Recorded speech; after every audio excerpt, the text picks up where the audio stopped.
Ever faced an injustice that shook you to your core? Marcus Williams did, on a quiet evening when a routine drive turned into a nightmare. Pulled over and humiliated by police, his only crime was the color of his skin. But what those officers didn't know: Marcus's wife, Lisa, is a force to be reckoned with. Follow their journey from a moment of despair to a powerful movement for change. From city hall confrontations to community rallies, witness their fight for justice that sparked a revolution. The sun had long dipped below the horizon, leaving the sky cloaked in shades of deep indigo. Street lights flickered to life, casting a warm, amber glow over the quiet neighborhood. Marcus Williams drove slowly through the familiar streets, his mind drifting to the comfort of home. It had been a long day at the office, and he was looking forward to unwinding with his wife, Lisa. Marcus was a well-dressed man in his mid-30s, with a calm demeanor and a thoughtful expression. As he turned onto a tree-lined street, the blaring sound of a siren shattered the peaceful evening. His heart began to pound. Glancing in the rearview mirror, he saw the flashing red and blue lights of a police car trailing close behind him. "What's this about?" he muttered to himself, pulling over to the curb. He rolled down his window and placed his hands visibly on the steering wheel, just as he had always been taught to do. The police car came to a stop, and two officers stepped out, approaching Marcus's vehicle with a sense of purpose. The first officer, a burly man with a stern expression, arrived at the driver's side window. The second officer, leaner but equally imposing, flanked the passenger side, peering into the car with a flashlight. "License and registration," the first officer demanded, his voice devoid of any courtesy. Marcus reached for his wallet, his movements slow and deliberate. "May I ask what I did wrong, officer?" he inquired, trying to keep his voice steady. The officer's eyes narrowed. "Don't get smart with us," he snapped. "Just hand over your license and registration."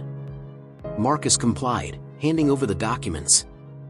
The officer scrutinized them before turning back to Marcus. "Step out of the vehicle," he ordered. A knot of anxiety tightened in Marcus's chest.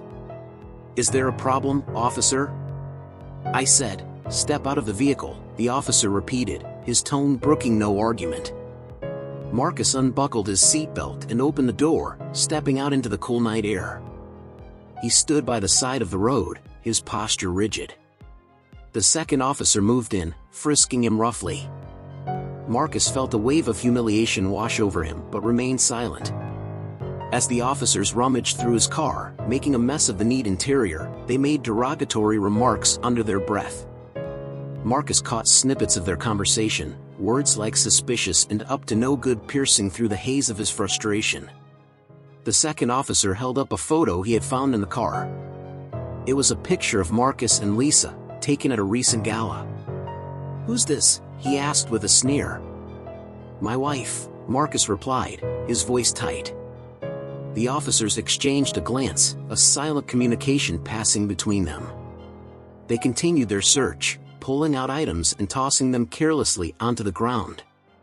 Marcus's phone, now lying among the scattered belongings, lit up with a notification. The screen briefly displayed a message about an important meeting Lisa was attending that evening. After what felt like an eternity, the first officer finally straightened up. "You're free to go," he said curtly, tossing Marcus's license and registration back at him. Marcus gathered his things, his hands trembling slightly.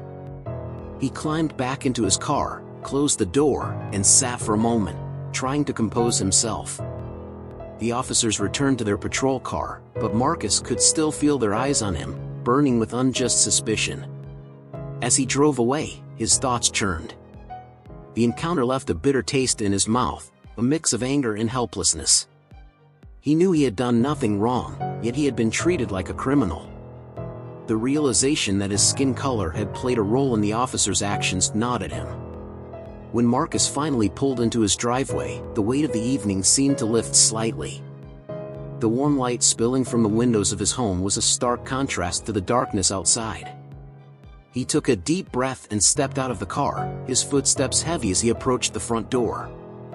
Lisa met him at the entrance, her face etched with concern. She was a striking woman in her early 30s, with a poised and confident air. Her eyes, usually so vibrant, were now filled with worry. "Marcus, what happened?" "You're late," she said, reaching out to him. He forced a smile, trying to mask the turmoil inside. "Just a minor delay. I'll tell you about it inside." They walked into the living room, where the soft hum of jazz music played in the background. Marcus sank into the couch, feeling the exhaustion of the day catch up with him. Lisa sat beside him, her hand resting gently on his. "Tell me," she urged softly. Marcus recounted the encounter with the police, each detail sharpening the anger in Lisa's eyes. She listened intently, her grip on his hand tightening with every word. "They had no right to treat you like that," she said, her voice steady but seething with anger. "You did nothing wrong." "I know," Marcus replied, a hint of frustration creeping into his voice. "But what can we do? This isn't the first time, and it won't be the last." Lisa's eyes flashed with determination. "They have no idea who they messed with," she said, a fierce resolve evident in her tone. Marcus looked at her, a mixture of admiration and concern in his gaze. "Lisa, we need to be careful. I don't want things to get worse." "They won't," she assured him. "We're going to make sure they don't get away with this. Not this time." Lisa stood up and walked to her desk, where she picked up her phone. Marcus watched her, knowing that when Lisa set her mind to something, she was unstoppable. She made a few quick calls, her words measured and authoritative. As she hung up the phone, Lisa turned back to Marcus, her expression softening. "We'll get through this together," she said, sitting back down beside him. Marcus nodded, feeling a sense of relief wash over him. Despite the humiliation he had endured, he knew he wasn't alone. With Lisa by his side, he felt a renewed sense of hope. The evening's events had shaken him, but they had also ignited a fire within him, a desire for justice, not just for himself, but for everyone who had been unfairly treated. The night wore on, and as the couple sat together, the shadows of doubt and fear began to recede. They talked late into the night, planning their next steps, drawing strength from each other. The road ahead was uncertain, but Marcus knew one thing for sure: they would face it together, and they would not be silenced. The morning sun streamed through the curtains, casting a warm glow over the room. Marcus lay in bed, staring at the ceiling, his mind replaying the events of the previous night. He felt a mixture of exhaustion and lingering anger. Next to him, Lisa was already awake, her gaze fixed on him with concern. "Morning," she said softly, reaching out to touch his arm. "Morning," Marcus replied, managing a small smile. "Did you sleep well?" "Not really," Lisa admitted. "I couldn't stop thinking about what happened." "Are you okay?" Marcus sighed. "I guess.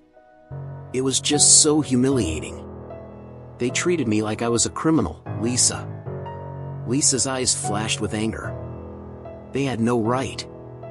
We can't let them get away with this." "I know, but what can we do? They're the police. They have all the power." Lisa shook her head. "We have power too, Marcus. We have the truth, and we have each other. We're not going to let this slide." They spent the morning discussing their options, Lisa's determination fueling Marcus's resolve. She made more phone calls, reaching out to colleagues and friends who could help them navigate the situation. Her calm, methodical approach was in stark contrast to the turmoil Marcus felt inside, but it gave him a sense of stability. By midday, they had a plan. Lisa had spoken with a journalist friend, Monica, who was eager to cover the story. She had also reached out to a local politician, Councilman Harris, who was known for his advocacy for police reform.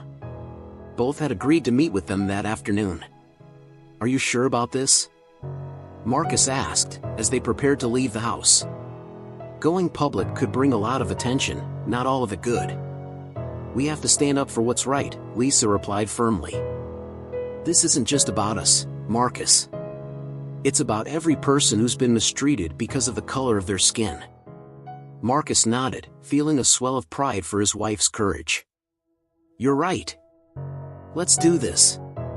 Their first stop was the office of Councilman Harris. The small, modest office was bustling with activity. Harris, a tall man with a kind face and a firm handshake, greeted them warmly. "Marcus, Lisa, thank you for coming," he said, guiding them to a private meeting room. "I've heard about what happened, and I'm truly sorry you had to go through that." "Thank you, Councilman," Marcus said. "We appreciate your support." Harris nodded. "We're committed to addressing issues of police misconduct and racial profiling. If you're willing, we'd like to use your story to push for stronger policies and oversight." Lisa leaned forward, her eyes intense. "We're willing to do whatever it takes to ensure this doesn't happen to anyone else." The meeting lasted over an hour, with Harris outlining the steps they could take to bring attention to the issue. He promised to initiate an internal investigation and a call for a public hearing. Next, they met with Monica at a nearby cafe. Monica, a sharp-eyed woman with a quick smile, listened intently as Marcus recounted his experience. She took notes, her expression growing more determined with each detail. "This is powerful, Marcus," she said, her voice steady. "People need to hear your story. We're going to publish this and make sure it gets the attention it deserves." "Thank you, Monica," Marcus said, feeling a mix of relief and anxiety. "I just want to make a difference." "We will," Monica assured him. "I'll start working on the article right away. We'll include quotes from you and Lisa, and we'll reach out to the police department for a statement." As they left the cafe, Marcus felt a renewed sense of purpose. The conversations with Harris and Monica had been encouraging, and he began to believe that their actions could lead to real change. Back at home, they spent the evening preparing for the days ahead. Lisa drafted a detailed account of the incident, which she and Marcus reviewed together. They discussed potential questions from the media and how they would respond. The atmosphere was tense but hopeful. "Do you think this will really make a difference?" Marcus asked, as they sat on the couch, the documents spread out before them. "I do," Lisa said firmly. "We're not just telling your story. We're shining a light on a bigger problem. Change won't happen overnight, but this is a start." Marcus nodded, feeling a sense of determination. "You're right. We're doing the right thing."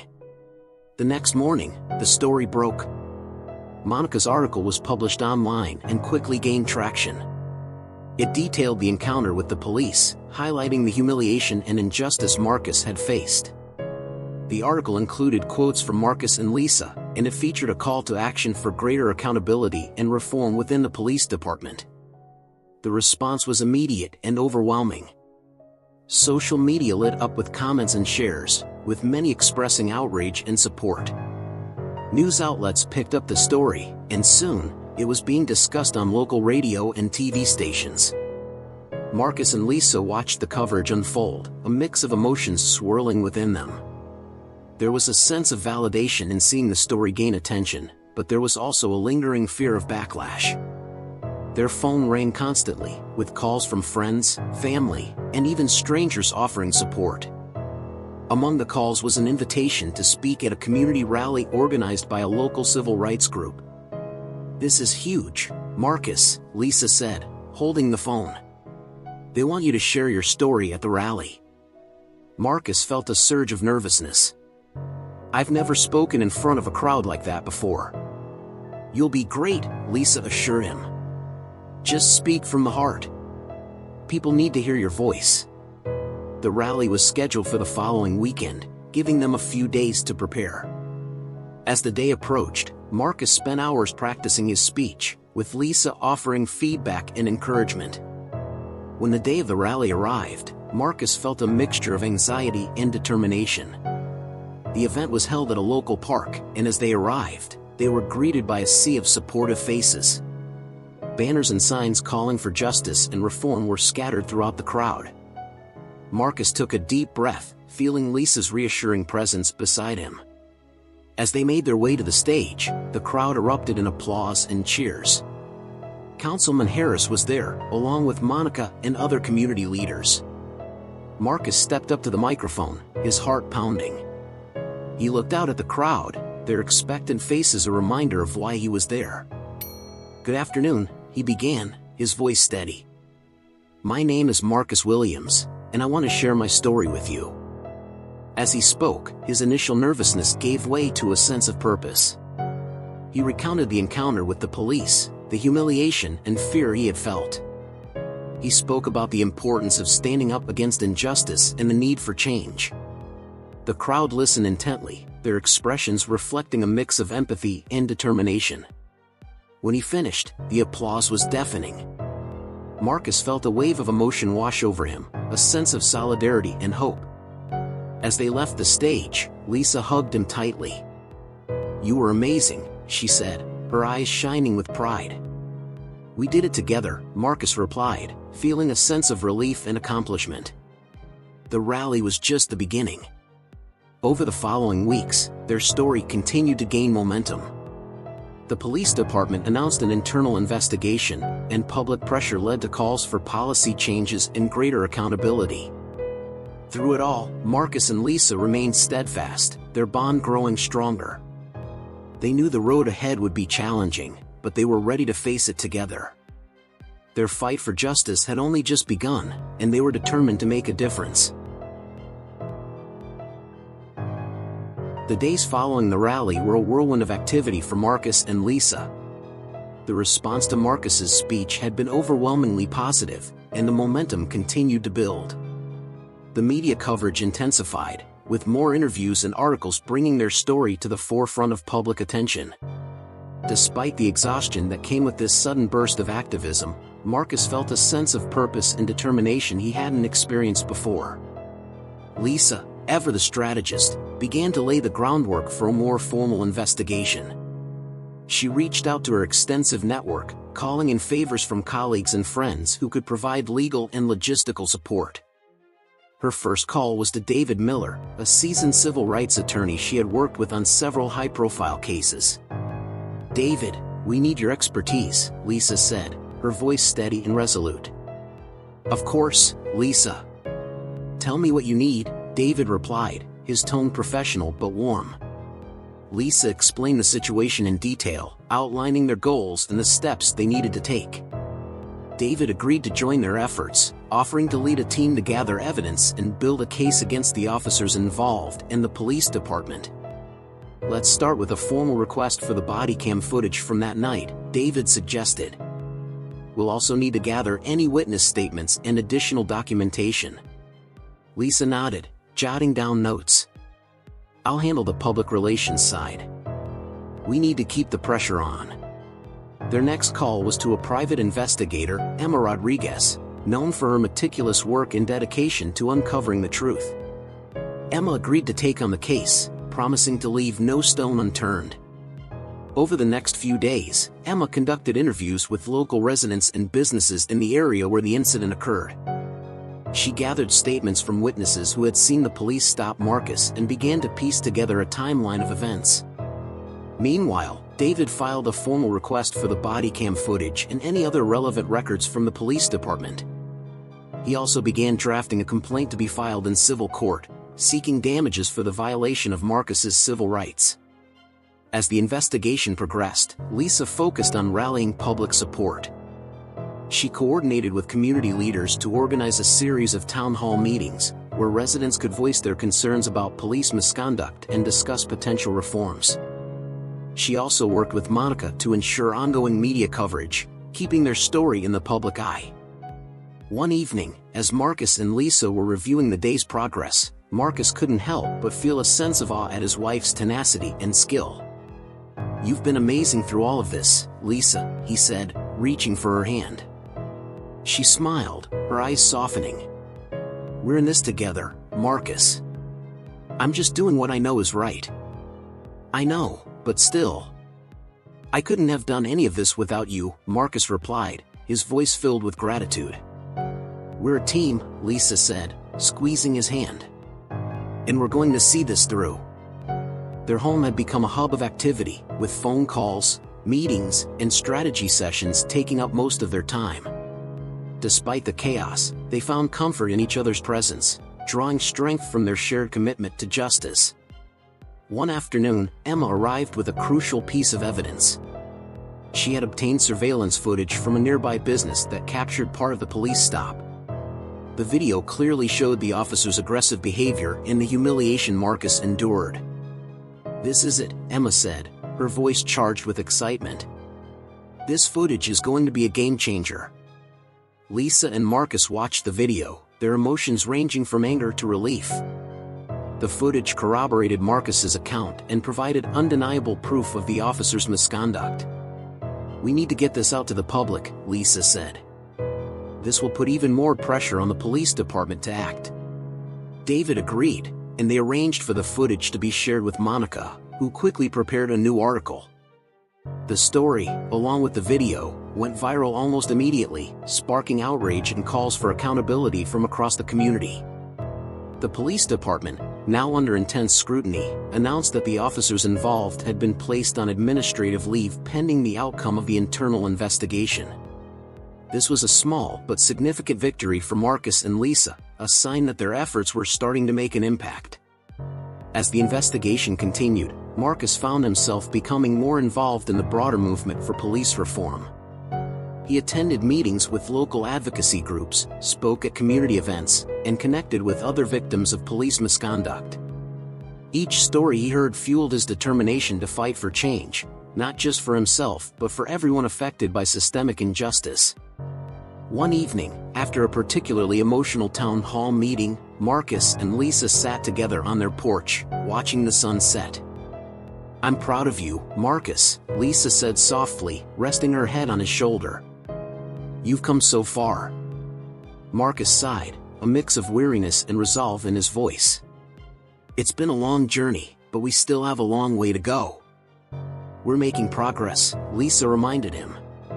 "Every step forward counts." "I know," Marcus agreed. "And I'm grateful for every bit of support we've received. But sometimes it feels like we're just scratching the surface." "Change takes time," Lisa said gently. "But we're planting the seeds. And with enough persistence, those seeds will grow." Marcus nodded, feeling a sense of hope despite the challenges ahead. "You're right. And we're not alone in this. We have each other, and we have a community that's standing with us." As the sun dipped below the horizon, casting a golden glow over their neighborhood, Marcus felt a renewed sense of purpose. The road ahead was still fraught with obstacles, but he knew they were on the right path. With Lisa by his side and a growing network of allies, he felt ready to continue the fight for justice. Their journey was far from over, but together, they would keep pushing forward, one step at a time. The weeks that followed were a blur of activity and emotion for Marcus and Lisa. Their home had become a bustling command center, filled with the hum of phone calls, the rustle of paperwork, and the steady rhythm of determined footsteps. They were no longer just two individuals fighting for justice, they had become the focal point of a burgeoning movement. The surveillance footage Emma had uncovered continued to make waves, igniting a firestorm of public outrage. Local news stations replayed the video on a loop, and it spread like wildfire across social media platforms. The narrative had shifted. It was no longer just Marcus's story, but a symbol of a much larger issue. The community rallied around them, their voices unified in a demand for accountability and change. Marcus and Lisa found themselves at the heart of this storm, their days filled with interviews, strategy meetings, and community events. Despite the whirlwind, they remained grounded, drawing strength from each other in their shared commitment to justice. One afternoon, as they prepared for yet another town hall meeting, Marcus glanced at Lisa. "Can you believe how much this has grown?" he asked, his voice tinged with a mixture of awe and exhaustion. Lisa smiled, her eyes reflecting the same mix of emotions. "It's incredible, Marcus. People are finally paying attention. This is what we've been working for." Their conversation was interrupted by a knock at the door. It was Monica, her face alight with excitement. "You won't believe this," she said, stepping inside. I've just received word that the mayor wants to meet with you both. He's been under pressure from the public and wants to discuss potential reforms. Marcus and Lisa exchanged a look of surprise and determination. That's huge, Marcus said. We need to make the most of this opportunity. The meeting with the mayor was scheduled for the following week, giving them just enough time to prepare. They spent hours crafting a detailed proposal, outlining the changes they believed were necessary to prevent future incidents of police misconduct. Their plan included mandatory bias training for officers, the establishment of an independent review board, and the implementation of body cameras for all police personnel. When the day of the meeting arrived, Marcus and Lisa walked into City Hall with a sense of purpose. The mayor, a middle-aged man with a reputation for pragmatism, greeted them warmly. "Mr. and Mrs. Williams, thank you for coming," he said, gesturing for them to sit. "I've been following your story closely, and I want to assure you that we are taking this matter very seriously." Lisa spoke first, her voice steady and confident. "Thank you, Mayor. We're here because we believe in the potential for real change. Our community needs to see that justice can be served, and that steps are being taken to prevent future injustices." Marcus nodded in agreement. "We've put together a proposal that we believe will address some of the systemic issues within the police department. We need your support to make these changes a reality." The mayor listened intently as they outlined their plan. He asked thoughtful questions, clearly considering the implications of each suggestion. By the end of the meeting, he appeared genuinely moved. "I want to thank you both for your dedication and courage," the mayor said. "Your proposals are thorough and well considered. I can't promise immediate implementation of everything, but I am committed to starting this process and will work with the City Council to see what we can achieve." Leaving City Hall, Marcus and Lisa felt a sense of cautious optimism. They knew there were no guarantees, but the mayor's willingness to engage was a positive step forward. That evening, they attended the town hall meeting, where they were greeted with applause and cheers from the community. The atmosphere was electric, charged with the collective energy of people united for a common cause. Councilman Harris took the stage first, his voice resonating with conviction. "We've all seen the footage. We've all heard the stories. This isn't just about one man, this is about justice for our entire community. We demand accountability, and we demand change." He gestured for Marcus to join him, and the crowd erupted in applause.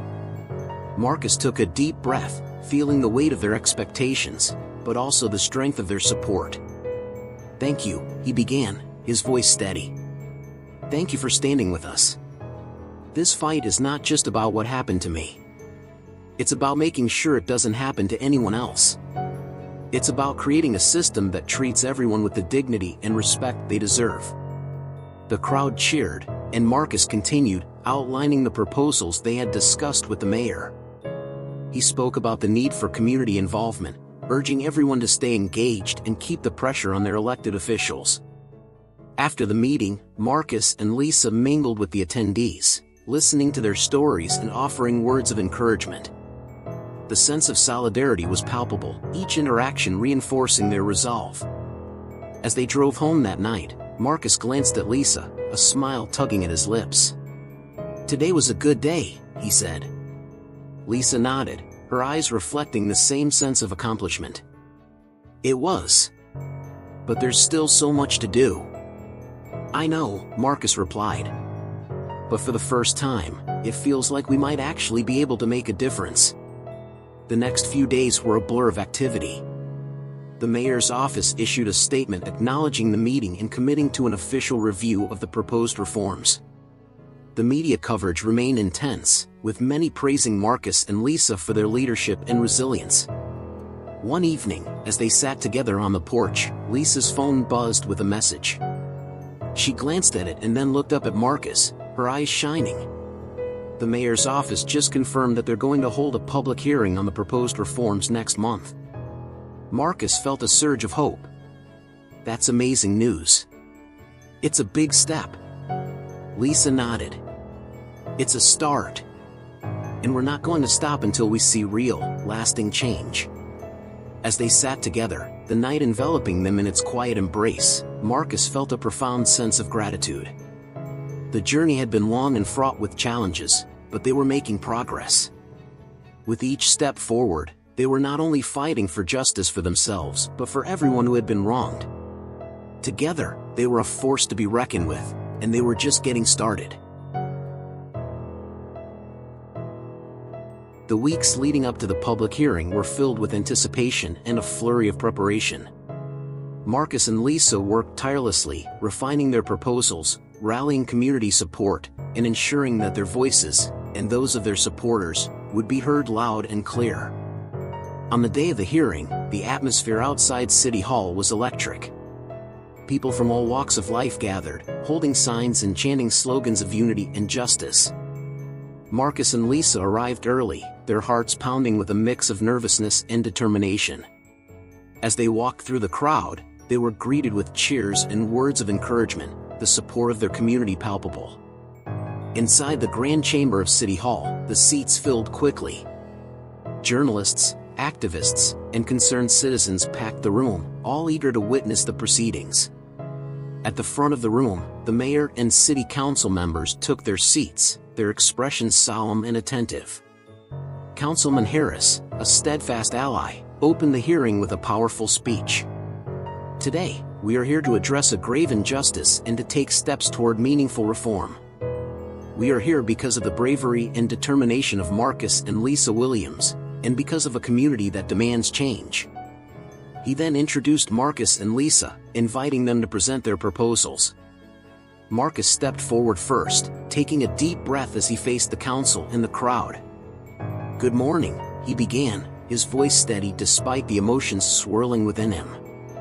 "My name is Marcus Williams. I'm here today because of an experience that changed my life forever. But this isn't just about me. It's about the countless others who have faced similar injustices and have not had the opportunity to be heard." He recounted his story, detailing the humiliation and fear he had felt during his encounter with the police. As he spoke, he could see the impact his words were having on the faces of those in the room. He described the proposals they had developed, emphasizing the need for accountability, transparency, and community involvement in policing. "We are not asking for special treatment," Marcus concluded. "We are asking for fairness, for justice, and for a system that respects the dignity of every individual. We believe these reforms are a step in the right direction, and we urge you to take them seriously." Lisa followed, her presence commanding attention. "My husband and I stand before you not just as victims, but as advocates for change. The proposals we have put forward are designed to create a safer, fairer community for all of us. We ask you to listen, to understand, and to act." Her speech was met with applause, the room filled with a sense of shared purpose. Over the next few hours, other speakers took the floor, each adding their voice to the call for reform. Witnesses shared their own experiences with police misconduct, experts provided insights into best practices, and activists emphasized the urgent need for change. By the time the hearing drew to a close, it was clear that the momentum was on their side. The mayor and council members expressed their commitment to thoroughly review the proposals and to work toward implementing the necessary changes. As they left City Hall, Marcus and Lisa were surrounded by supporters, their faces alight with hope. It was a moment of triumph, but they knew it was only the beginning. There was still much work to be done to turn promises into action. In the following weeks, the city council moved swiftly. They approved several key measures, including the establishment of an independent review board and mandatory bias training for police officers. The body camera initiative was also adopted, ensuring greater transparency and accountability. The changes were met with mixed reactions from the police department, but with the backing of the mayor and the relentless pressure from the public, there was no turning back. Slowly but surely, the culture within the department began to shift. For Marcus and Lisa, the impact of their efforts was felt not just in policy changes but in the outpouring of gratitude from their community. Strangers would stop them on the street to thank them, sharing their own stories and expressing their support. One evening, as they sat on their porch, reflecting on the journey they had undertaken, Marcus turned to Lisa. Can you believe how far we've come? Lisa smiled, her eyes sparkling with a mix of pride and humility. It's incredible. We've made a real difference, Marcus. And it's not just us. It's everyone who stood with us, who believed in us. Marcus nodded, feeling a profound sense of fulfillment. We couldn't have done it without them. Without you. Lisa squeezed his hand. And we're not done yet. There's still so much to do. But for now, let's take a moment to appreciate how far we've come. As they watched the sunset, the sky painted in hues of orange and pink, they felt a sense of peace. The road ahead would have its challenges, but they knew they were not alone. They had each other, their community, and a shared commitment to justice that would guide them forward. Their story had become a beacon of hope, a testament to the power of resilience and the impact of standing up for what is right. And as they sat together, bathed in the golden light of the setting sun, they knew that their fight had made the world a better place, not just for themselves, but for future generations. The world still had its flaws, but in that moment, Marcus and Lisa felt the promise of a brighter future. Together, they had faced adversity and emerged stronger, their love and determination lighting the way. And with that, they embraced the journey ahead, ready to continue the fight for justice, one step at a time.